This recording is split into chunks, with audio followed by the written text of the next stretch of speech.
Hello, everyone, and welcome back to the SirLinksalot channel. I'm Artemis, and today we are mastering the art of disavowing toxic backlinks to protect your site's rankings and reputation.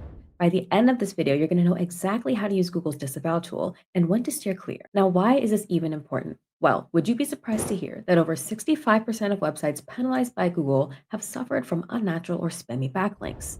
Well, you shouldn't be, because this is a common ailment with a simple solution. Let's walk you through it today. Let's start from the beginning. What is the disavow tool even? So Google's disavow tool actually lets you tell its algorithm to ignore specific backlinks when assessing your site.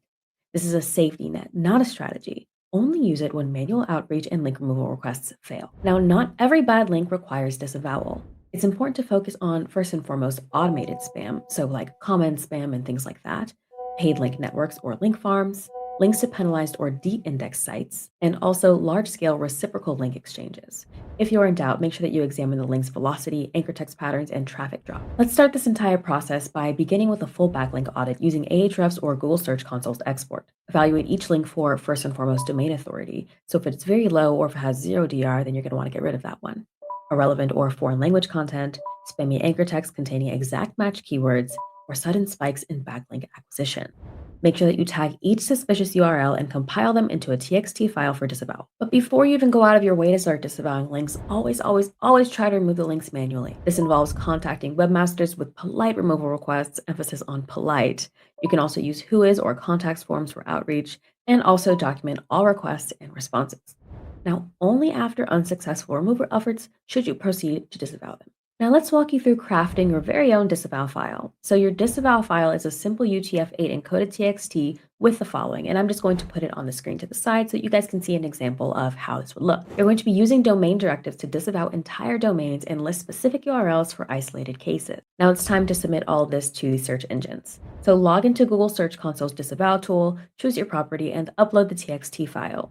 For Bing, go to Webmaster Tools and then Configure My Site and then go to Disavow Links after that.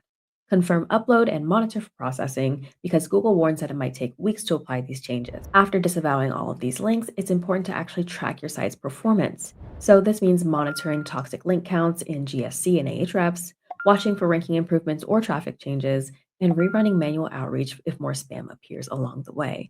Make sure that you're also scheduling quarterly backlink audits to stay ahead of the new threats. Once again, disavowing is your last resort defense. Use it wisely, after thorough audits and removal attempts, of course. Implement these steps to safeguard your SEO health and recover from penalties. Now, if this video helped you guys clean up your backlink profile, be sure to like, comment, subscribe, and comment with your toughest disavow challenge below. Make sure that you follow us on our social media pages as well as subscribe on YouTube, and we will see you guys in the next video. Bye! Hey everybody, thanks for watching. If you found this helpful, make sure to give us a like, drop a comment, subscribe, so you don't miss out on any future SEO insights. And hey, if you're serious about your rankings, head over to SirLinksalot.co, check out our premium link building services, guides, and free SEO tools. See you next time.